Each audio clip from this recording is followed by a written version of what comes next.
Mic check 1 2 1 2. It's the Y2K Collector. It's Sunday and it is a beautiful day outside. So please do not get stuck on the inside of your home. If you have an opportunity to go out and grab some sun, well, I guess that's depending on where you're at. From what I understand, I think up north, not up north, but rather out west, they got pummeled with snow. But if you're on the East Coast, today should be a better day for you. So I strongly encourage you to at least spend the first half of your day outside. It's beautiful out there. Get some sun, enjoy some time with the family, get some fresh air, do it while you can, because this March weather can be real fickle. 1 minute it's nice, the next minute it's rainy, then the next thing you know, you're getting hit with a blizzard. So when the weather's good, take advantage. However, Sundays are usually the day when I come into my game room, play a few games, reassess my game collection, see what it is that I should be keeping and see what it is I should be getting rid of. And I haven't really gone to my Switch section just because it feels like I've liquidated so much of my Switch collection. It's almost sad. Like I'm missing so many games. I went to go check for certain games and they're just not there. And it's okay because it's not until I actually go to my Switch collection to go and look for certain games that I'm like, oh, I don't have this anymore. But outside of that, I don't really miss them. But there are 6 limited run originals. We know that Limited Run is still a good company. I'm not going to hate on Limited Run right now because Limited Run has put out some gems. Limited Run, there was a point where I had so many Limited Run games in my collection. But in my opinion, they've just kind of become more of a company that's just re-releasing older games that we love. I think some of the last few notable games they put out were like Gargoyles, which we saw on Sega Genesis, the Castlevania Advance Collection, which we saw on the Game Boy Advance. They recently put out the Rocket Knight Adventure Series, which we saw on the Super Nintendo and Sega Genesis. So at this point, they're just kind of re-releasing retro games on the Switch, which is fine. But for me, those are games that I do not personally feel like I need to collect physically. Because I in most cases, I already have the originals on the original console, or, they're games that I feel like I can just download. But there are 6 physical limited run releases on the Nintendo Switch that I feel had to stay in my collection. And I think anyone who's into physical, these are some limited run Switch games that you may want to add to yours if you don't already have them. And I'm going to start off with one of the most obvious ones. I've talked about this one before, and I talk about River City Girls at least once a year because it's an amazing game. River City Girls will probably be the best beat 'em up that you've ever played. Now, it may not have the best story, right? Like there are beat 'em ups with better stories. Like when I think about the Streets of Rage story, it's a great story. When I think about Final Fight, it's a classic story, right? Like you kidnap the mayor's daughter, you got to go get her. Or in Streets of Rage, they kidnap Adam and you got to go get him. Or you got to stop Mr. X from destroying the city. The story in River City Girls is very trivial. It's 2 girls trying to find their boyfriends. That's really what it's about. And I'm not hating on that. Especially for the girl gamers out there, maybe this storyline speaks to you, right? Maybe this is something that really gets you. But I think the storyline for me is not what makes this one of the best beat 'em ups ever. It's the gameplay. River City Girl plays like no other beat 'em up I've ever played. It is most beat 'em ups when you play them, they're very linear. You scroll from the left to the right. You walk from the left to the right. Maybe very rarely you walk from right to left, but they're very linear and there's not much, you don't really have much control over where you can explore in the game. River City Girls is the first 2D side-scrolling open world style beat 'em up, meaning it's not a linear path. You can go down different alleyways, you can go through different corridors, and the way the city is set up, it's almost set up in like a Metroidvania style grid format, but it still maintains the 2D side-scrolling aspect. So it's very unique in that way. And I think that's what makes the overall gameplay of this game very good. On top of that, it's the move sets. Now, it's, a lot of beat 'em ups, again, they have that stereotype of being, button masher games. It's punch, punch, punch, punch, punch, kick, kick, kick, kick, kick. And then maybe you might have a special move here and there. River City Girls is very different in that each character has a large number of moves that you can do. Now, granted, some of these moves might seem like bite-offs of moves that you've seen in other games like Street Fighter 2 or maybe King of Fighters or whatever other game that you've played.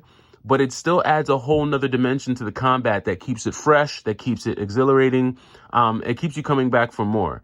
On top of that, I think some of the sprite work is second to none. I mean, really, really interesting looking characters. It does have that whole anime feel, but I think it's just very well done. The only thing I don't like is that the slowdown. I haven't played it on the PlayStation 4, but I know for the Nintendo Switch, the slowdown is a bit of a bummer. I mean, it can help you, I guess, depending on who you're fighting and how intense the battle is. But River City Girls is definitely one that I would say you should get physically.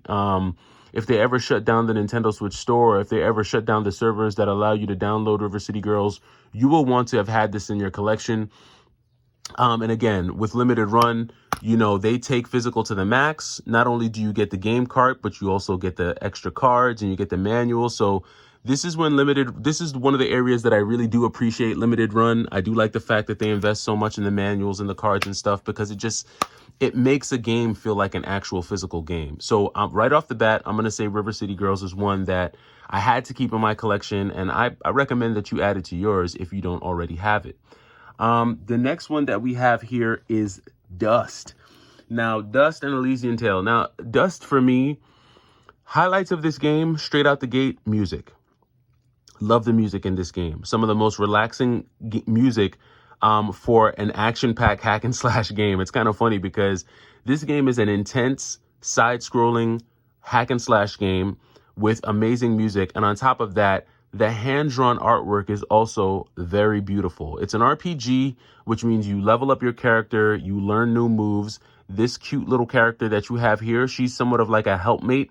Think Alyssa Dragoon, how you have the little dragons that help you, or the little side characters that help you. That's the role that she plays in the game. And you get this ancient sword, and she's just kind of helping you out. The thing that I like about it is that as you do your attacks, you can have her shoot out these like little pixie dust fairy type things, and they also add on to your combos. So she actually can help you chain your combos when you're doing your hacking and slashing. But this is a very cute, it's a weird cross between a cutesy game, but it's also kind of serious. Dust and Elysian Tale is very unique. I do like it. It's not as open world as, say, a River City Girl, where, you know, River City Girls, you can walk up, you can walk down, you can scroll, walk to the right, walk to the left, and it's going to open up different aspects of the overall playing area, the city for you. Dust isn't quite like that. It's still mostly linear, but there are secret passageways and different, areas that you can go to, and different side quests that you could take on. So I think Dust and Elysian Tale is definitely unique. It's an extremely unique game. I think it's a sick one. This is one that I had to keep in the collection as well. I've played this a ton. I've played both of those games a ton, and I really enjoy them. I think you will too. If you haven't played this game yet, give it a try. I've talked about it on my channel a bunch. So if you're a Y2K subscriber for a while, you'll be like, not these two again. But yes, these two again. These two games are definitely worth being mentioned in terms of games that I had to keep in my collection. And I've sold off a ton of my Switch games. Next game that I have here, Time Spinner. Now, Time Spinner is a game that I bought. I bought this actually from Best Buy when it was still in Best Buy. I remember this was kind of a hard one to get. For like pretty much after I bought it, I remember this becoming really hard to get, and then the price just shot up.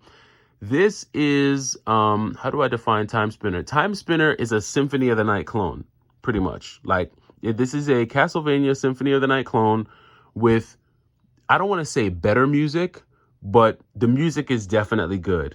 It's kind of soft, little jazzy kind of. I really like the music here. The story's a little bit different. If you haven't played the game, I'll let you get into the story. I'll let you discover it for yourself. It's a little bit of a different spin, story-wise.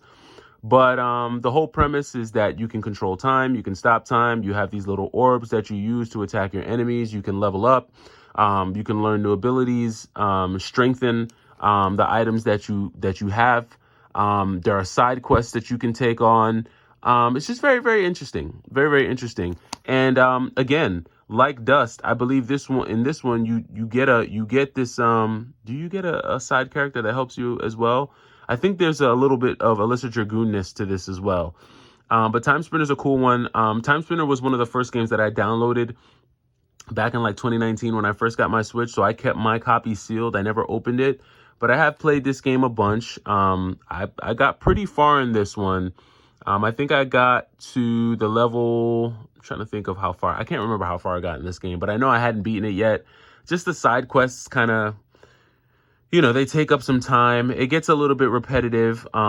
It's not as action-packed as, say, River City Girls in the Dust, but this is a good one to check out. It's slower pace, but this is one that I wanted to keep in the collection. And this, too, is a limited run original. This is one that I would definitely check out if you have not had a chance to try that one.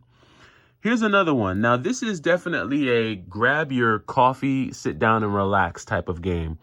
Growing up, I used to play like Cyber Tiger. I played this Tiger Woods games on PlayStation 1.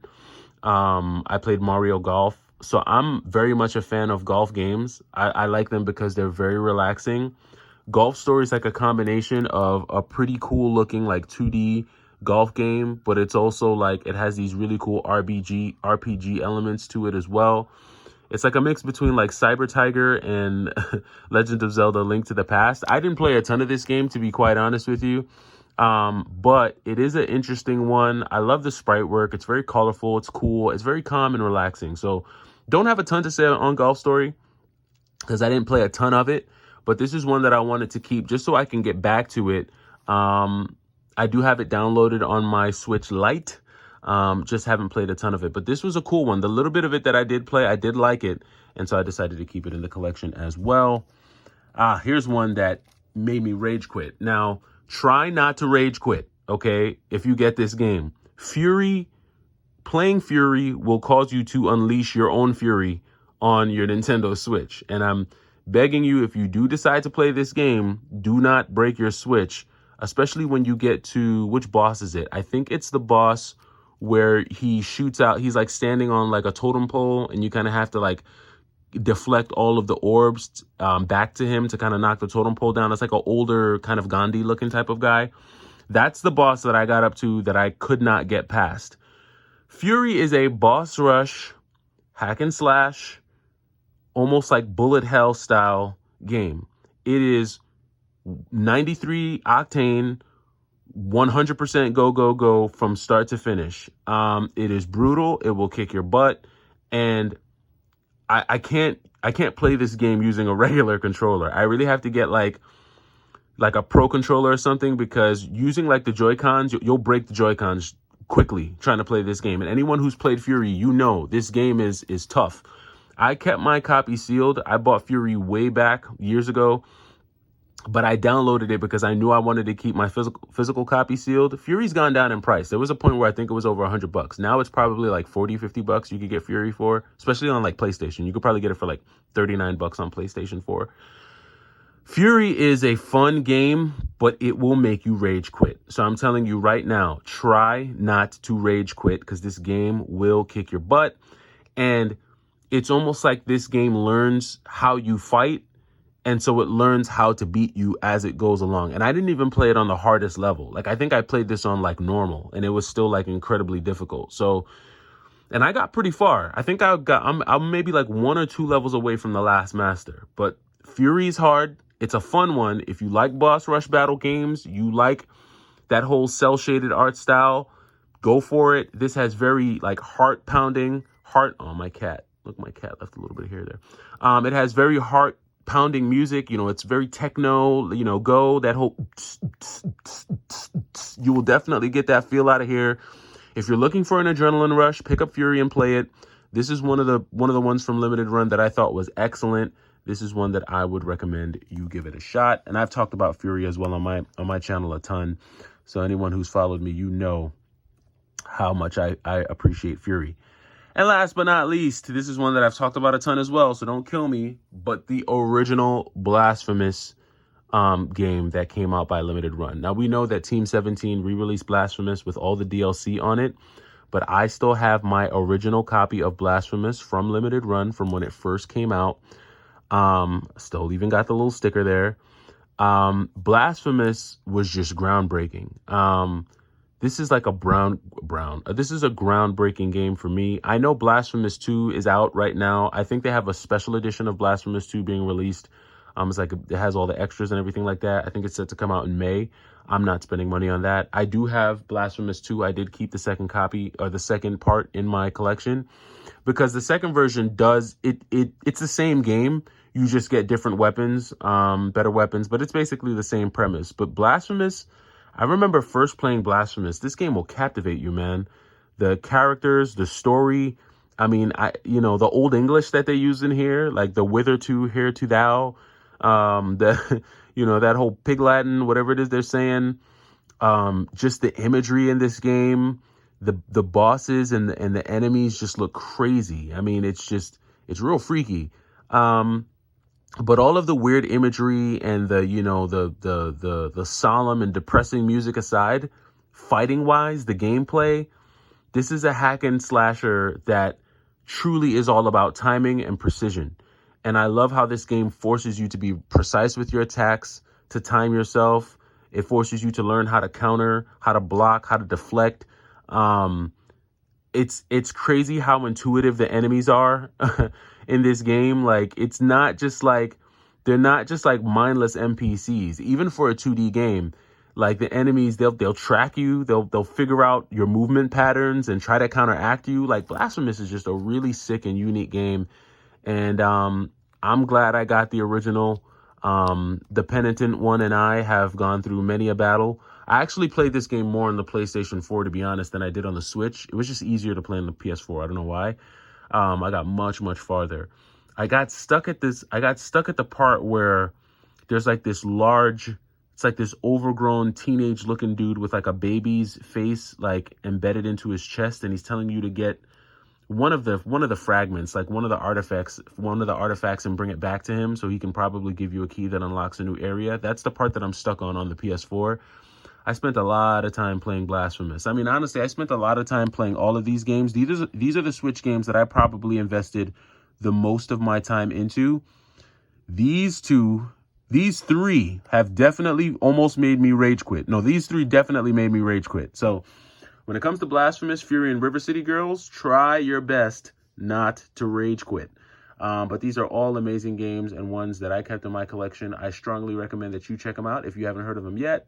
It's the Y2K Collector. Hopefully you're having a great Sunday. Get out there, get some sun, and enjoy the day. And then when you get back, play some video games. Take it easy.